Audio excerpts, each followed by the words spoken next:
Hai, assalamualaikum warahmatullahi wabarakatuh. Apa kabarnya anakku sekalian hari ini?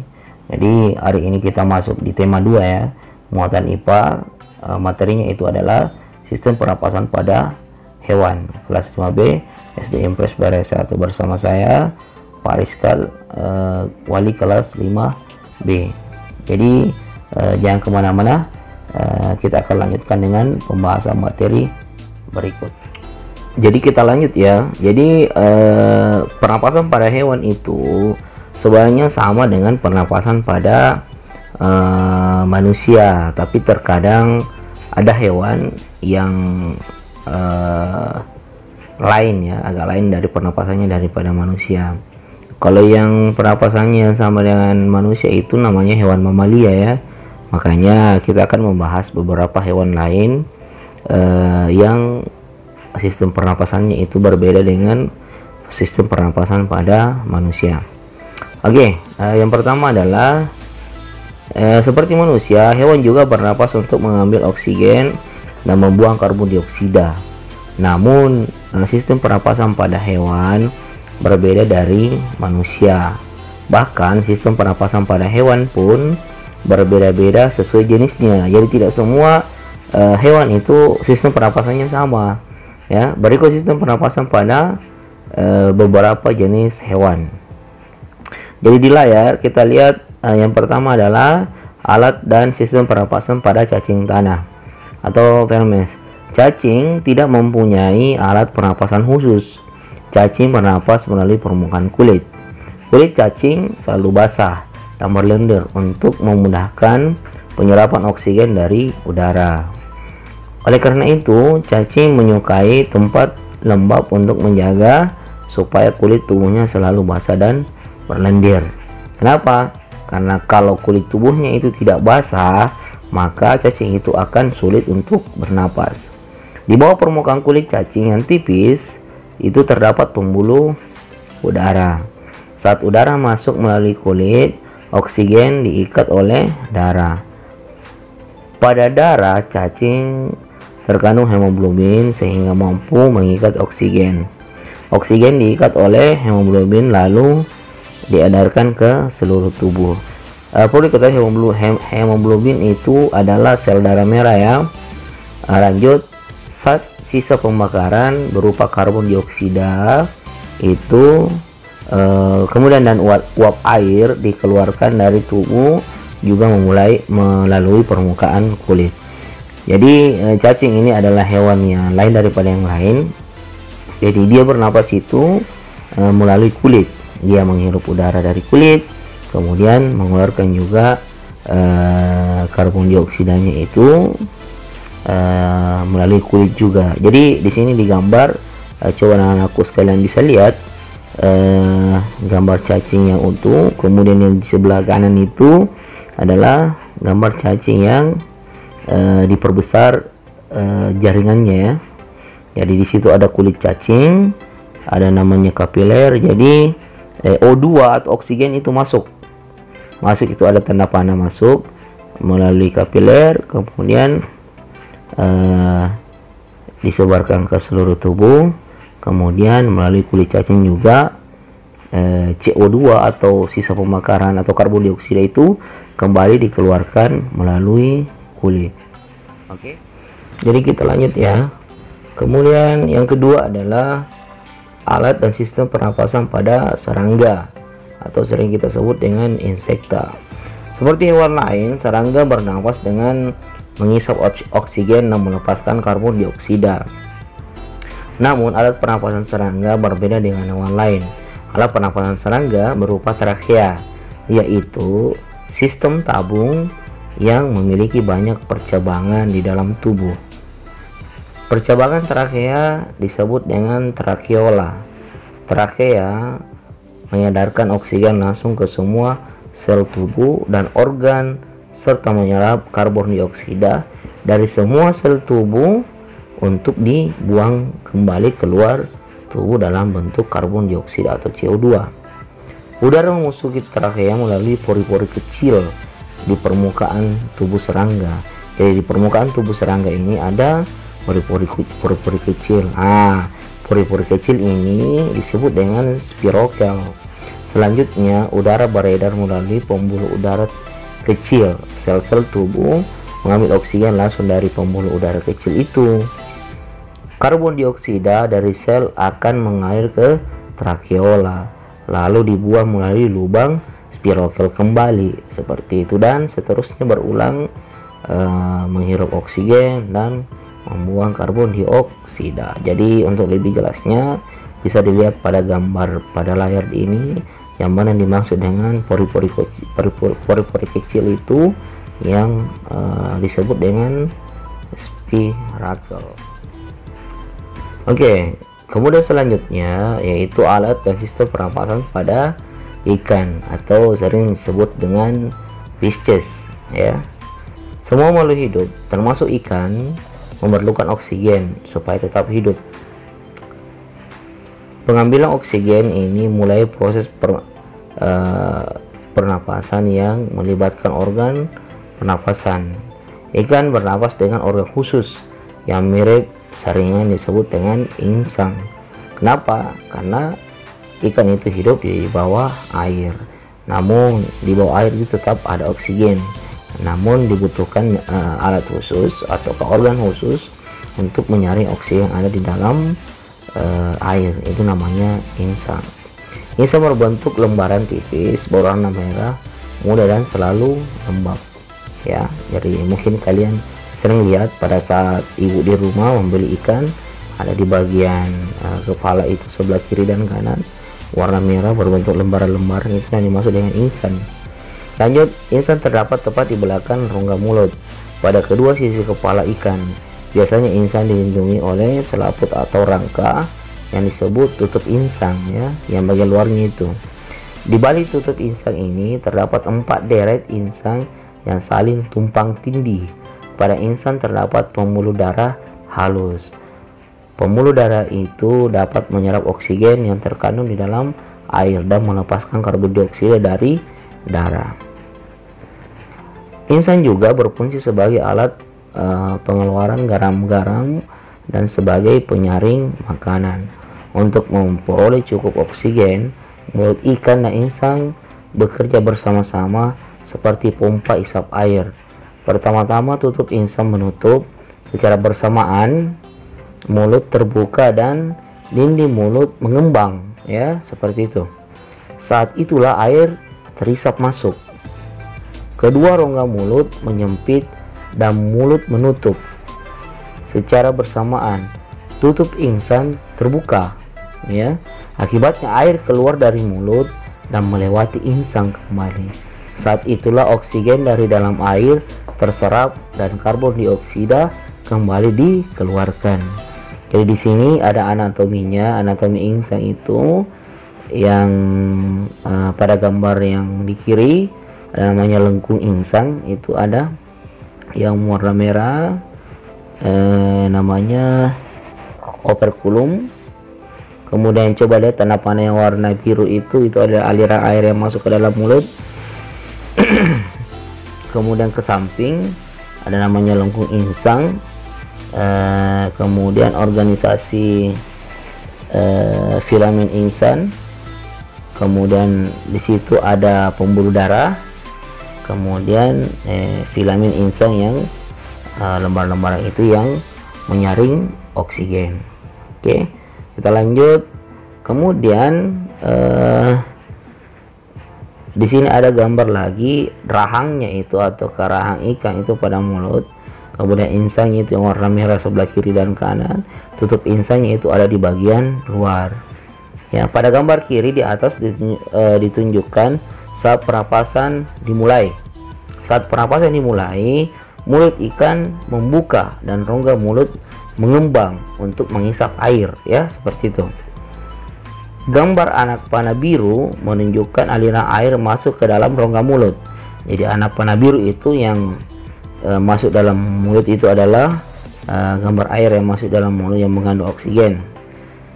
Gambar sebelah kanan menunjukkan saat berikutnya. Jadi sebelah kanan ini adalah situasi setelah yang sebelah kiri.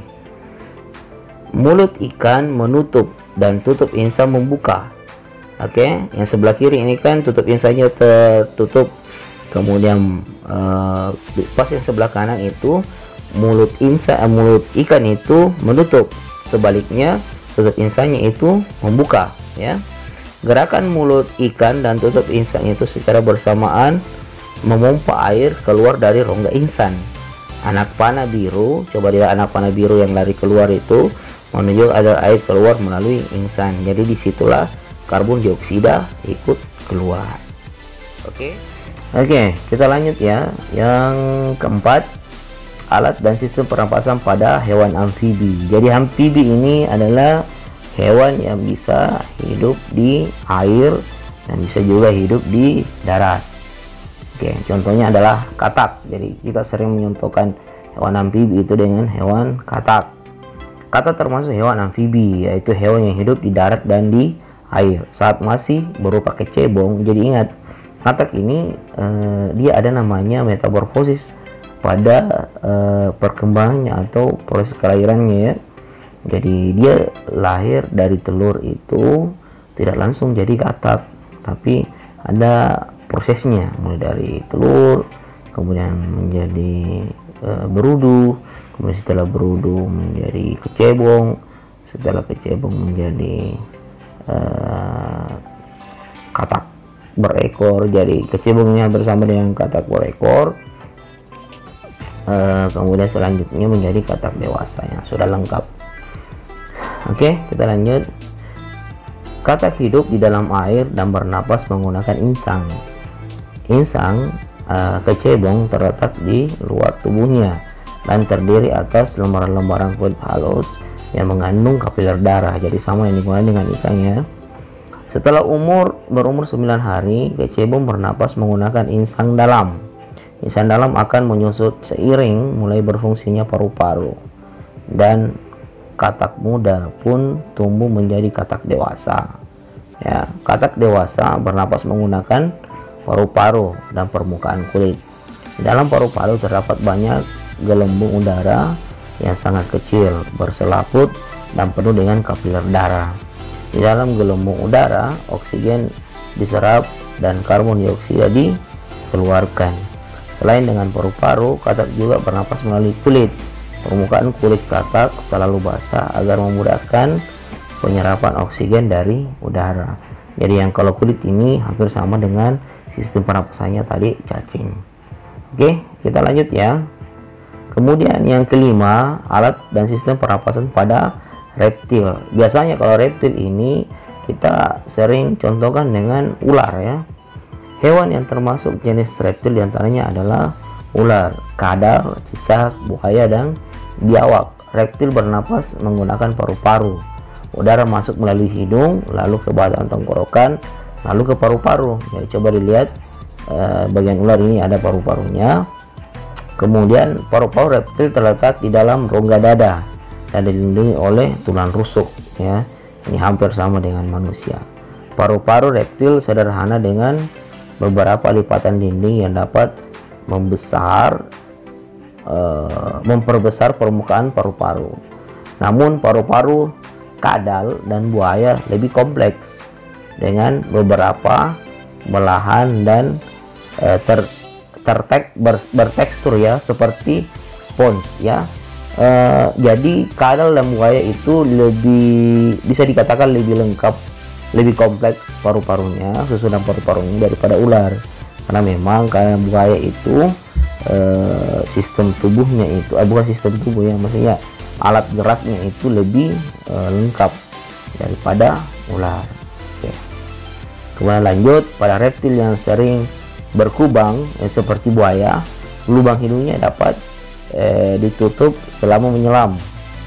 Dengan begitu air tidak akan masuk ke dalam paru-paru. Jadi kalau buaya itu kan biasanya hidup di air juga ya, hidup di air, dan pada saat buaya itu menyelam hidungnya itu tertutup. Makanya meskipun buaya bernapas dengan paru-paru tapi tidak tersedak oleh air. Karena kenapa? Hidungnya itu bisa menutup. Oke, kita lanjut ya. Yang keenam itu adalah alat dan sistem pernapasan pada burung atau aves. Burung bernapas dengan sepasang paru-paru. Burung terletak di dalam rongga dada. Paru-paru burung terletak di dalam rongga dada. Udara yang mengandung oksigen masuk melalui lubang hidung pada pangkal paru sebelah atas, ya. Jadi ada pangkal paru sebelah atas, ada lubang hidung. Selanjutnya udara masuk ke pembuluh udara yang disebut dengan trachea. Dari trachea udara sebagian masuk ke paru-paru dan sebagian lagi masuk ke kantong udara. Jadi di burung itu ada namanya kantong udara, atau biasa kita sering sebut dengan pundi-pundi udara. Burung menghirup udara sebanyak-banyaknya saat tidak terbang.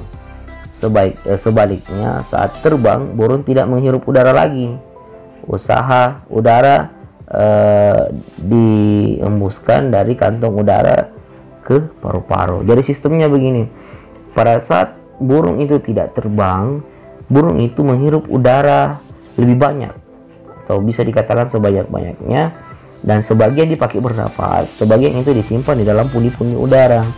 Nah, apa gunanya pundi-pundi udara ini? Itu menyimpan cadangan udara yang akan digunakan bernapas pada saat burung itu terbang. Karena kenapa? Pada saat burung terbang itu sudah tidak menghirup lagi udara.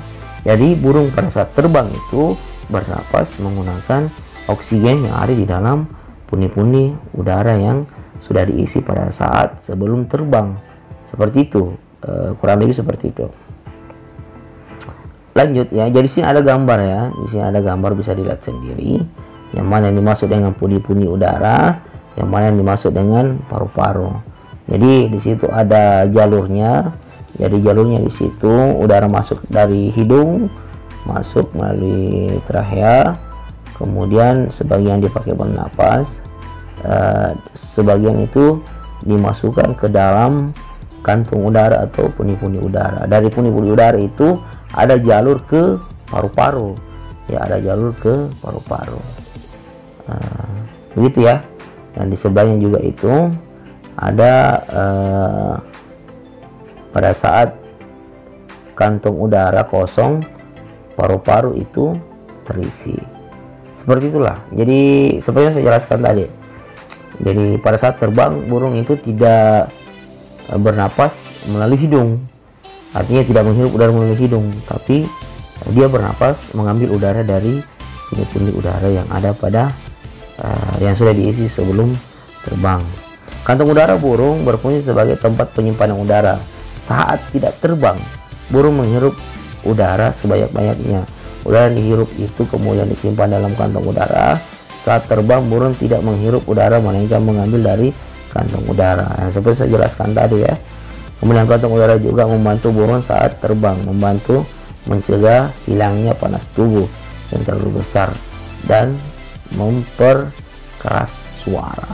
Ya, makanya suara burung itu bisa keras karena ada bantuan dari pundi-pundi udara, gitu ya.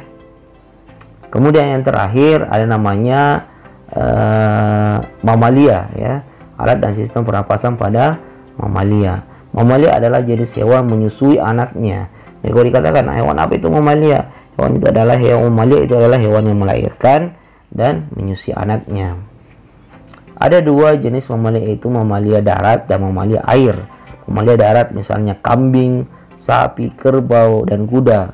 Mamalia air misalnya paus, duyung, dan lumba-lumba. Ingat, paus itu adalah mamalia. Jadi mungkin kita katakan itu adalah ikan, tapi sebenarnya paus itu adalah bernapas dengan paru-paru, sama dengan lumba-lumba.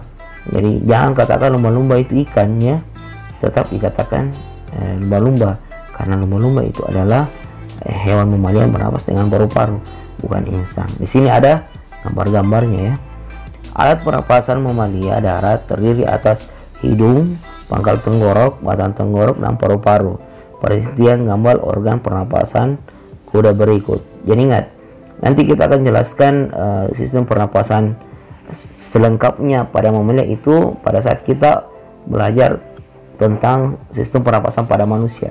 Karena manusia itu termasuk juga mamalia ya. Jadi kita akan bahas tuntas tentang sistem pernapasan mamalia ini pada sistem pernapasan manusia. Jadi di sini ada lumba-lumba ya. Pada mamalia air hidungnya dilengkapi dengan kutub sama dengan saat mamalia tersebut menyelam, katup akan tertutup, sama dengan buaya tadi. Pada saat buaya itu menyelam, maka hidungnya itu akan tertutup.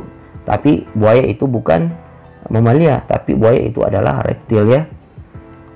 Kemudian saat mamalia tersebut muncul ke permukaan air, kutub terbuka. Saat itulah mamalia air tersebut akan menghirup oksigen serta mengeluarkan karbon dioksida dan uap air. Makanya sering kita lihat itu pada paus. Pada saat paus itu sudah ke permukaan, biasanya kita lihat ada air yang menyembur keluar. Nah, itu dia mengeluarkan karbon dioksida melalui bagian atasnya, seperti itu. Di situ ada udara keluar dan diikuti oleh air, karena pada saat berenang kita tidak bisa pungkiri bahwa ada air yang masuk ke dalam tubuh ikan paus, dan air itu dikeluarkan pada saat ikan paus itu menghirup udara dan mengeluarkan karbon dioksida pada saat naik di permukaan. Jadi seperti itu ya, kurang lebih seperti itu. Bisa dibaca sendiri kembali tentang sistem pernapasan pada hewan. Mohon maaf karena mungkin kurang lengkap, karena begitulah belajar dengan daring saya rasa tidak terlalu efektif, tapi apa daya, kita harus seperti itu. Kita memanfaatkan saja sebaik-baiknya agar kita bisa memahami ya. Jadi cukup sekian untuk pembelajaran hari ini. Wabillahi taufiq wal hidayah. Assalamualaikum warahmatullahi wabarakatuh.